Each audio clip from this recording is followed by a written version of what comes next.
Hey everybody, it's Joric. Welcome back. I hope you're doing great wherever you are in the world.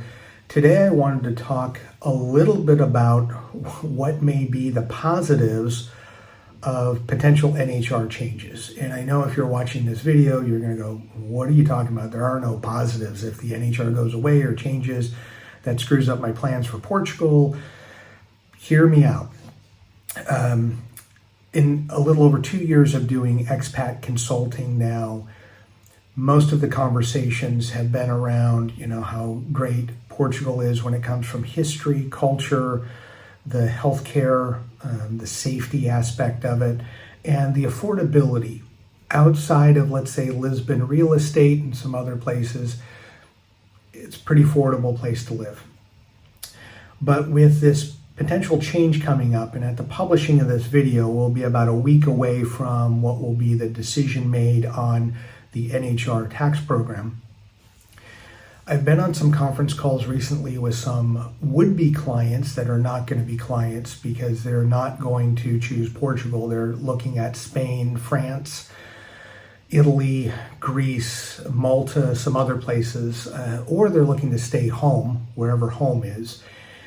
And it got me thinking because over the last, let's say, month and a half since the Parliament here had made the initial decision or proposal in the budget to severely restrict the NHR, I've had more emails and phone calls with people asking some very deep questions about why they're moving and why did we move. And again, everyone has their own reasons.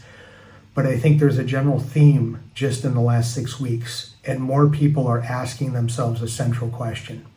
Why am I moving to Portugal? Is Portugal right for me? And then conversely, am I right for Portugal? I think both of those questions have to be asked because it's not all about you. It's half about you, but it's also half about where you're going.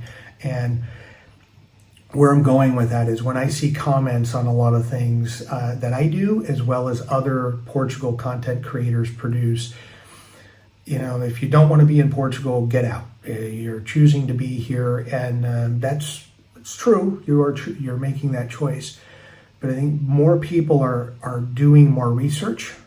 Yes, there are people that are trying to find a way to get here and get things done so that they are grandfathered into an NHR. Yes, there are a lot of those people.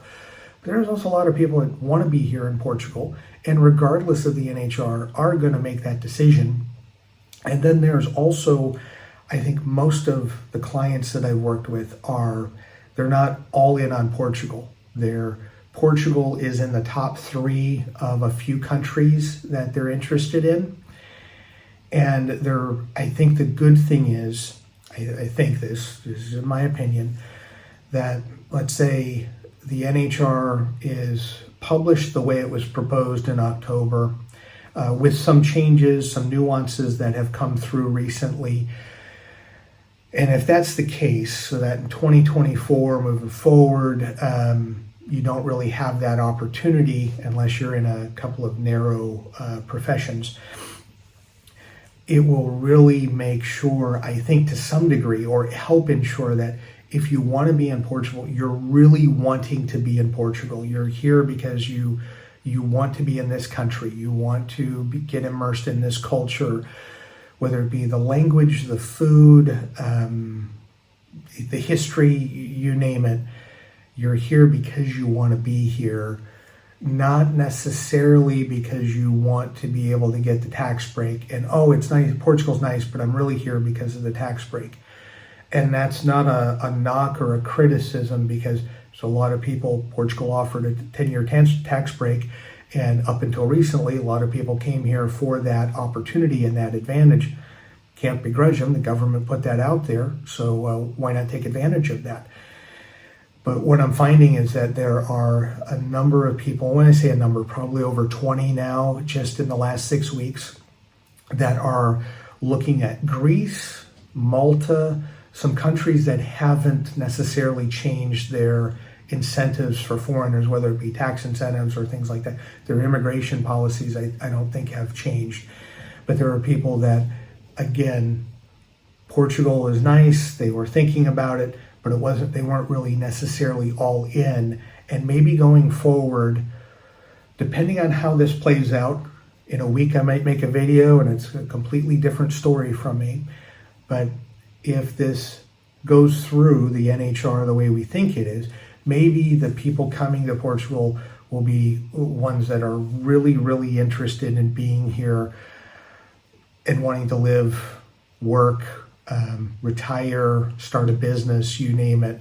And it doesn't mean that it's a bad thing that if you're not choosing Portugal, but I also, part of the consultation is talking to the people that were, maybe they're not all in on Portugal.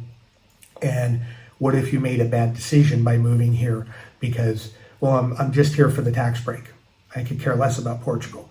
Well, that's not good either, because let's say you still get the tax incentive, but if you don't like, let's say, the food or the people or the culture, then you're in a place that do you really want to be here? And unless you have the opportunity to do a lot of traveling, maybe you do. If Portugal isn't necessarily right for you to begin with, why make the effort and go through the hurdles to get a tax break? There's other countries that you can get good health care, that are safe, that are affordable, and offer maybe they haven't changed or aren't looking to amend their tax incentive. Go to those places if you're interested. So it was on my mind to make this video. I apologize, I'm rambling here, but after talking to a number of people, and especially last night, I'm making this video in the morning. I really think that the best thing and the silver lining of these potential NHR changes is it's getting people to think more and to look in the mirror and ask some hard questions about themselves, about what does Portugal mean to them, and is it really right for them? Is the country right for them? And again, are they right for the country?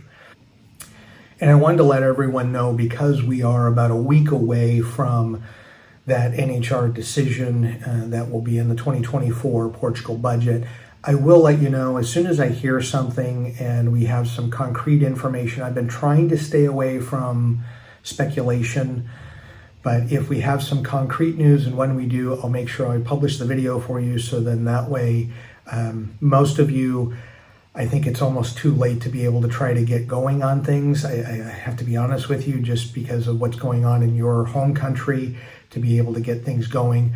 But maybe you can still get in by the deadline if indeed they do change NHR the way it was proposed back in October. So I will keep you posted on that as I continue to. Thanks again for watching the videos. As always, I'll keep you up to date on whatever's going to happen here with NHR and day-to-day living in Portugal, and especially Lisbon. Enjoy your travels.